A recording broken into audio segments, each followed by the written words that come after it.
here. Welcome back to my kitchen. It's been a while since I've worked on one of these videos, but I'm raring to show you how to cook something new. So what I'd like to show you today is how to make mushroom risotto. Mushroom risotto is a very creamy, hearty dish to have when it's cool out, or even when it's a little bit spring-like, because it's just so light and fresh and makes just a delicious meal by itself without a protein, and you can just put a salad on the side and you have a full meal. So let's get started. The main ingredients you're going to need is you're going to need a variety of beautiful mushrooms. Here I have regular white button mushrooms, I have baby bell mushrooms, I have blue oyster mushrooms, and shiitake mushrooms. They all have a little bit different subtle flavor profile, and I just love mixing them together because it adds more depth to the dish. The other thing you need is arborio rice, which is a short grain rice that has starch on the outside of it. And when it starts to cook in the liquid and you stir it, it absorbs the liquid and the starch comes off into the liquid. It makes a very creamy broth. I'm also going to use onions and garlic. A little bit of Parmesan cheese to finish it at the end, some dried tarragon, and some salt and pepper. That's it. Oh, of course, olive oil. You know, can't live without olive oil. The first thing I'm going to show you is how to clean the mushrooms. So the mushrooms come, when you get them in the store, they have this dirt on the outside of it. So what you need to do, you do not want to wash them in water. That deteriorates the texture of the mushroom. You want to a dry paper towel, you just want to brush the whole mushroom and get that dirt off of it. I don't know if you can see the dirt falling off there, okay? So I've got about a pound of mushrooms here. There's about a quarter pound of each one that I have here, and I'm going to show you how to cut each mushroom. So the shiitake mushroom has a very hard stem, and you don't eat the stem. At least I don't. I take the stem off, and that's going to get discarded, and then I'm just going to slice up the shiitake mushrooms to add. The white button mushrooms, you can use the whole mushroom. Sometimes if the mushrooms are old, the ends get kind of yucky, but these are fresh mushrooms.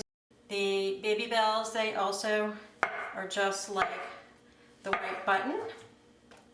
This is the blue oyster mushrooms. So they grow in bunches rather than individually like the other mushrooms.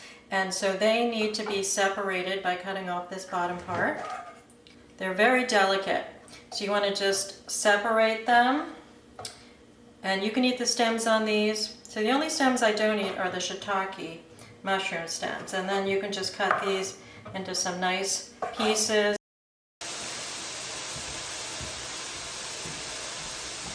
Okay, my mushrooms are just sizzling away and they're starting to release some of their liquid. Now I'm going to add the garlic. So the mushrooms have gotten nice and a little bit browned, and the garlic has been sauteed in their juices with the olive oil. Now we're going to set the mushrooms aside and start working on the rice. I'm going to tell you the key to making the best risotto.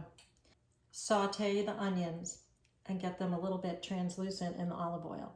Then I'm going to add the risotto rice, and I'm going to toss it in that olive oil to get a coating on the outside of the rice.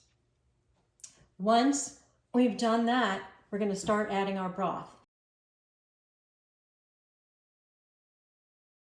One of the other key things to this is heat the broth. The broth needs to be hot.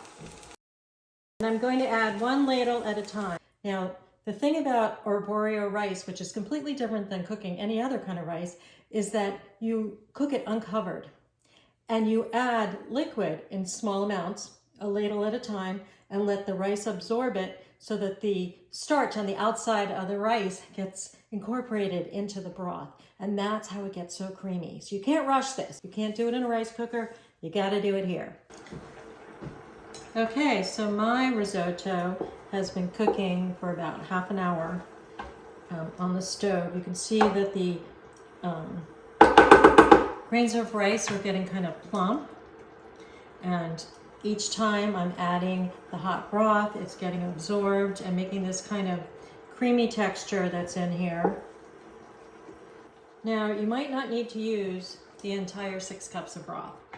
So you'll just have to see how it is, because you don't want to make it overcooked. So now that you've gone to this point, this is when you have to start tasting what you're making. So you're gonna scoop up just a little bit of, a few grains of the rice. You're gonna taste it without burning your mouth. Now, I think it's getting a really good chew. So I think I'm probably gonna stop adding my broth. I'm going to add the mushrooms in. Back in with the rice. And the mushroom juices. Mix that. Now I'm gonna add in a teaspoon of salt. 2 teaspoons of my tarragon. I'm gonna add about half a teaspoon of pepper. Then I'm gonna mix that all up. It's looking nice and creamy. And the last thing I'm gonna do is I am gonna mix in some of the Parmesan cheese that I already had grated. Okay, let's see what we got here. Let's see if we need to add any more salt or pepper. Nope, that is perfecto. When you get home from work and you kind of want to just, relax with a glass of wine, I would say this is a great way to kind of slowly ease yourself into a nice, relaxing evening by slowly stirring in the broth into the rice until you have this beautiful creamy texture. So, Edible Garden Girl here. I hope you've enjoyed this edition of Mushroom Risotto, and I hope you try it at home.